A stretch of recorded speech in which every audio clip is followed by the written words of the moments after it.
Tonight, Russia's push to crush the last Ukrainian resistance in Mariupol. A Ukrainian commander saying bloody battles are raging at the steel plant where hundreds of civilians remain trapped. And our exclusive report, how U.S. intelligence helped Ukraine sink Russia's flagship in the Black Sea. Also news on First Lady Jill Biden, the visit she's planning to the Ukraine border. Also tonight, the worst day for stocks in nearly 2 years. The Dow dropping more than 1,000 points after that Fed rate hike. Terrifying images from a tornado outbreak in Texas and Oklahoma, the new threat we're tracking tonight. Security ramping up at the Supreme Court, an 8-foot fence installed as protests grow over that leaked draft that would overturn Roe v. Wade, and a new battleground, abortion pills by mail. New COVID concerns after the U.S. surpasses 1 million deaths, the troubling new projections, the White House shakeup, the historic new pick for press secretary, the dramatic testimony, Amber Heard detailing abuse allegations against ex-husband Johnny Depp in his defamation suit against her, and chasing his dream of running a 100-mile race, the ultra-marathoner inspiring America. This is NBC Nightly News with Lester Holt. Good evening. Tonight we are getting an up-close look at the relentless Russian assault on the Azovstal steel plant in Mariupol, Ukraine, in what may be the last stand for Ukrainian forces trying to hold it. The dramatic video capturing a series of shells exploding on the grounds was shared by the Ukrainian National Guard, though impossible to know exactly when it was shot. A Ukrainian commander there reports Russian forces have entered the site and that heavy, bloody battles were being fought. Unknown tonight, the fate of civilians still at the plant. But first tonight, what NBC News has just learned about the role of U.S. intelligence in the sinking of a Russian warship. Kelly Kobiella has late details. Tonight, NBC News reports U.S. intelligence shared with Ukraine helped lead to Ukraine's sinking of the Russian cruiser Moskva, one of the most embarrassing setbacks Russia has faced since the start of the war. The news coming on the heels of a New York Times report that says the U.S. has given Ukraine real-time battlefield intelligence that American officials said led to the killings of Russian generals. NBC News has previously reported that the U.S. does share intelligence, but the Pentagon today denied targeting generals. We do not provide intelligence on the location of senior military leaders on the battlefield. In Ukraine tonight, the Mariupol steel plant facing assault, artillery exploding and smoke rising, seen in this video shared by the Ukrainian National Guard. A Ukrainian commander saying they're under attack from the air and ground. We're fighting heavy, bloody battles, he says. Hundreds are believed to still be hiding under that plant, many of them women and children. After about 100 were evacuated on Sunday, including Tatiana Trotsak, who was hiding underground for 2 months. I'm terribly worried about the civilians and wounded soldiers still there, she says. An advisor to President Zelensky claimed today the Russians want to declare victory in Mariupol by May 9th, when Russia celebrates its defeat of the Nazis in World War II, though Russia denies the claim. Tonight, as the battle rages for Mariupol's steel plant, those who fled wait and hope. Anna is 6 months pregnant. I wanted my child to be born in Mariupol, she says. We bought an apartment. We were fixing it up. We just never thought we'd be in this situation. Now, she says, it's hard to see a way back. Kelly Kobiella is in Ukraine tonight. Kelly, there is another high-profile visitor coming to the region soon.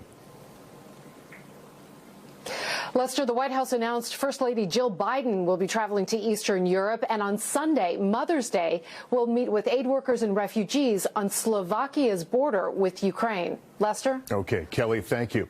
The Biden administration has said up to 100,000 Ukrainian refugees will be admitted to the United States. The Homeland Security Department has already gotten about 13,000 applications through its online portal. But as Julia Ainsley reports, it's a painstaking process for some. Svetlana Rogers was counting on President Biden. This program will be fast. It will be streamlined. Rogers is trying to get her sister's family, which fled from Ukraine to Poland, to her home in New Jersey. But when she logged on to the website to apply, I was in shock. The requirements that they were asking to provide, first of all, there is no clarity on anything. Rogers has only seen her sister Olana and 8-year-old niece Yana over video calls since the war began. In Warsaw, Olana is struggling to find work and even to buy food. Yes, it's very hard. For access to the U.S., the family had to track down a deed to prove they owned their war-ravaged home and paper vaccination records from overwhelmed hospitals. They have their hands full. To find a nurse or to find a doctor on staff who will agree to do that for you, it's unbelievable. The Biden administration has closed the U.S.-Mexico border to Ukrainian refugees, directing them all to this online portal where their American sponsors have to show they can provide financial support. Rogers finally collected the paperwork and is now waiting for an answer from the U.S. government. It's hard and long to be displaced from your home and your everyday life. To demand from them financial assets from the war zone, it's not necessary. The Department of Homeland Security said it's working to streamline the process, but it can't say how long it will take those thousands of applications it has received to be processed. Lester? Julia Ainsley, thank you. Now to that plunge today on Wall Street, the Dow plummeting more than 1,000 points, wiping out all the gains from yesterday's surge after the Fed announced a historic rate hike. Stephanie Ruhle is here. Stephanie, why the volatility? A lot of this, Lester, has to do with the Federal Reserve. Yesterday, it raised rates by 0.5% to try to slow inflation, and off of that, markets soared. The Dow had a big gain of more than 900 points. But here we are a day later, and many on Wall Street are reconsidering Fed actions and worrying if it's going to be able to slow inflation without tipping the economy into a recession. Now, remember, we are still in an economic recovery, very good news, and the job market is healthy. Tomorrow we get the newest jobs numbers.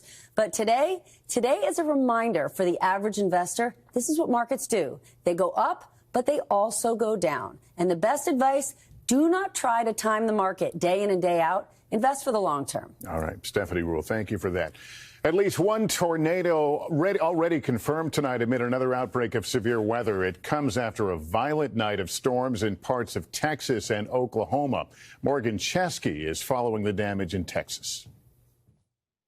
Tonight, tornadoes tearing through Texas and Oklahoma. At least 8 reported twisters in the last 24 hours. One striking an East Texas RV park just hours ago, where officials say the storm injured 2 people amid a trail of destruction. In Seminole, Oklahoma, a brutal deja vu. The town already hit hard by a tornado Monday, suffering through a second twister. One teacher sharing the terrifying moments her family hid inside a school vault. It felt like a train. My little boys were screaming. It was definitely scary. In Texas, another nightmare. A storm hidden by nightfall, making a direct hit on the town of Lockett. In a sudden turn, the tornado caught a storm-chasing tour bus, blasting out its windows with 6 people still inside. And miraculously, every single person on board that tornado-damaged van was able to walk away. But tonight, millions more are bracing for more severe thunderstorms and dangerous winds. Lester. Okay, Morgan, and Dylan Dreyer is tracking it all. Dylan, another night of severe storms? Lester, we've been keeping a close eye on this squall line of storms moving through Texas into Louisiana. We still have the threat of tornadoes tonight. Also winds over 70 miles per hour and hail 2 inches or more in diameter. Tomorrow, this whole storm system will shift to the east, bringing heavy rain, the chance of strong storms, especially through the Ohio and Tennessee river valleys and from the southeast all the way up to the northeast, especially down through parts of Alabama into Georgia. That's where we could see our strongest storms. Again, large hail, damaging winds, tornadoes. Can't be ruled out as well, but 38 million people are at risk of those storms tomorrow. We could also see about 3 to 4 inches of heavy rain, and that could lead to some flooding. Lester? Hi, Dylan Dreyer, thanks. Tonight, an 8-foot fence has been put up around the Supreme Court amid protests after the leak of that draft Supreme Court decision that would overturn Roe v. Wade. And tonight, those on both sides of the battle over abortion rights are scrambling to respond. Here's Blaine Alexander. The clinic Lillian Newton is a patient advocate at Hope Medical Group for Women in Shreveport, Louisiana, a position she pursued after going there as a patient. I don't know if I would have made it through an unplanned pregnancy managing my mental health. If Roe v. Wade is overturned, abortions in Louisiana, legal up to 20 weeks, would be immediately outlawed. And yesterday, the state legislature advanced a bill that would charge mothers and providers with homicide. Bradley Pierce, president of the Foundation to Abolish Abortion, helped write that bill and says his organization is working with at least a dozen other states on anti-abortion legislation. We believe that abortion is cruel, and it's the taking of an innocent life, and we should make that illegal. And there shouldn't be some exception for mothers. As Americans await the fate of Roe v. Wade, today the Senate's top Democrat announced a last-ditch effort to protect abortion rights. Next week, the U.S. Senate is going to vote on legislation to codify a woman's right to seek an abortion into federal law. The measure is largely expected to fail, which is why some states are taking action. Today, Connecticut's governor signed a law to expand abortion access and protect medical providers and patients, including women from out of state. And some states are placing focus on abortion pills that can be administered by providers or through the mail. They're FDA approved for up to 10 weeks in a non-medical setting. I definitely think that we will see medication abortions increase. That may be easier in some cases than coordinating a visit at a time where a clinic has availability. Legal experts say that paves a difficult path for states on both sides of the issue. You'll see states in conflict with each other. You'll see states in conflict with the federal government. You won't see an end to court battles. For now, Americans are watching the Supreme Court for a final decision. Blaine Alexander, NBC News. And just breaking, the FDA putting new limits on Johnson & Johnson's COVID vaccine because of a rare blood clotting and bleeding issue. The FDA says only adults who can't get another vaccine should get the J&J shot. And as the country surpasses 1 million COVID deaths, concerning new signs tonight with cases, hospitalizations, and deaths all rising again. Here's Gabe Gutierrez. Tonight, a new Omicron subvariant is fueling another COVID surge across much of the U.S. In Maine, an elementary school has shifted to remote learning after 30% of its students and staff got sick. It's frustrating because I thought we had kind of come out of the woods on this. Now, the CDC forecasts COVID hospitalizations and deaths will rise over the next 4 weeks. That comes as the COVID death toll in the U.S. climbs above 1 million. That number is devastating. Dr. Umesh Gidwani runs the cardiac ICU at Mount Sinai Hospital in New York. The state's COVID hospitalizations just topped 2,000 for the first time since February. California has seen its rate of new COVID cases increase nearly 70% in the past 2 weeks. And in Seattle, a Carnival cruise ship docked this week after passengers say more than 100 people were infected. They were overwhelmed. U.S. Secretary of State Antony Blinken has tested positive just days after attending the White House Correspondents' Dinner. The nation's most distinguished super spreader event. That event is now facing growing scrutiny as more guests test positive, including several staffers from NBC News. The dinner mandated proof of vaccination and a same-day negative test, though other social events in D.C. that weekend may have had more lenient requirements.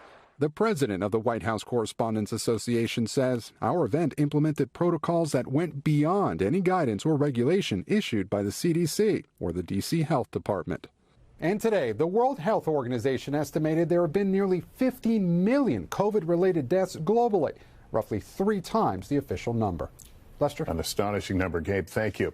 History is being made at the White House with the announcement of a new press secretary. Karine Jean-Pierre is the first black woman and the first openly gay person to take on that role. She is set to take over when Jen Psaki leaves on May 13th.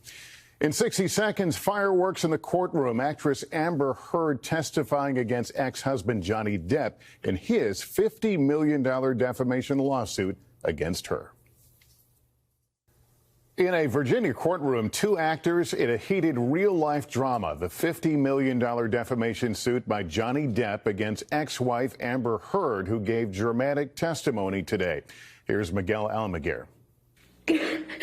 I couldn't I couldn't breathe. Detailing disturbing allegations of physical, verbal, and mental abuse. My head was bashing against the back of the bar, and I remember just trying to get up so I could breathe, so I could tell him that he was really hurting me. Tonight, the sordid and salacious defamation trial, now putting Johnny Depp's ex-wife Amber Heard on the stand to describe her view of their toxic relationship. So ashamed of the names we call each other. It was awful. Testifying for a second day, the actress said Depp's drug use triggered violent fights, Heard providing photos of a comatose Depp, who she says passed out on hotel room floors or sitting in chairs after consuming cocktails of drugs. Behind the scenes of their red carpet appearances, the couple accusing each other of mental torment and bloody physical attacks. Ms. Heard would get upset, angry, and argumentative and violent. Depp's $50 million defamation suit, countered by Heard's $100 million claim, comes after the actress wrote a 2018 op-ed about surviving domestic abuse, though never naming Depp. I never struck Ms. Heard. Depp says Heard's allegations cost him his career. Heard countering her life was destroyed by Depp. Tonight, after days of damaging testimony, an explosive Hollywood drama that no one wants a role in. Miguel Almaguer, NBC News. And up next for us tonight, the impact of sanctions on Russia, how some of the richest Russians protect their wealth. The European Union is now proposing a ban on Russian oil, but as the West considers new sanctions, are the ones already in place against Russia having an impact? Here's Keir Simmons. In Russia, at least publicly, many are shrugging off punishing sanctions from the West. President Putin has insisted they've failed. These Russians told us life goes on. It's okay, everything okay. It's not a big problem. But Russia has been hit. Russian officials project the economy will shrink sharply. Nearly 1,000 global companies have left. The doors are locked and someone's posted a Z sign in support of the Russian military with pictures of Western brands. The words say, okay, bye. But new warnings tonight that many of Russia's richest, personally targeted by sanctions, have spent years working to insulate their wealth. What we have seen is a very clever strategy to protect their assets. Sheila Alechi has been poring through millions of leaked financial documents. So if I'm a rich Russian, I put my money in a company, wrap it in another company, then have that owned by a distant relative or an in-law. And sometimes, if you're smart enough, their money is invested in a very posh property in London. The documents also reveal the role of a major Western accounting firm, PwC, in helping one of Russia's wealthiest men administer offshore companies as he grew his business empire. Alexei Mordashov, who was sanctioned by the EU in February, says he has always conducted his activities strictly following Russian and international laws. PwC told us the firm is in the process of exiting relationships with sanctioned individuals and that the work it performs is in line with all laws and regulations. It's absolutely complicated, and good luck to regulators and authorities who are really looking into this, because according to some people, it's already too late. And now Europe has announced a new embargo on Russian oil, but not gas, and it won't start for months. The West's economic ties with Russia hard to break. Lester? Keir Simmons, thank you. Up next, an ultra-marathon man inspiring America. What drives him to go the distance? As we continue Inspiring America Week, we're celebrating a young athlete who's showing just how far you can go. Here's Gotti Schwartz. 20-year-old Zach Bates is an ultra-marathon running inspiration, raising awareness on autism while pushing through the pain of participating in some of the world's longest races. We caught up with him in California preparing for a 100K race. That's more than 62 miles. And we found when he's not running, he's often happiest sharing all kinds of statistics. I've looked up how many people have finished the marathon, and it's like less than 1%. Less than 1%. And that's just for regular marathons. Zach's setting his sights even higher. Ultra marathons, one of the most grueling of extreme sports, achieving the ambitious goal of completing a 100-mile race before his 20th birthday. Autism is his superpower. It gives him focus. It gives him determination. It gives him drive. Zach was kind enough to take me on a warm-up run and give me some pointers without even breaking a sweat. Okay, for those that are watching this video and thinking, I'd never be able to do that, what's your message to them? You can do it if you want to. What does it take? Take some. Strengthen your mind. A strength of mind and an infectious love for running. High five! This is going to be the most difficult race I've done. I'm really excited. And then he was off, tackling the Canyons Endurance 100K Ultra Marathon, the youngest to compete this year. Over 16,000 feet of elevation and 17 hours running, Zach finishing in the arms of those he inspires the most.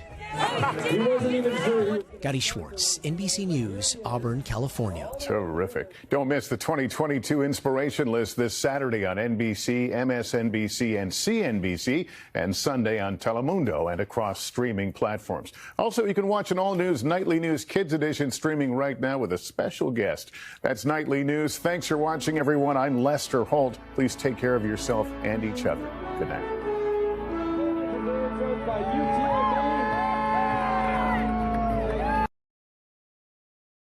Thanks for watching our YouTube channel. Follow today's top stories and breaking news by downloading the NBC News app.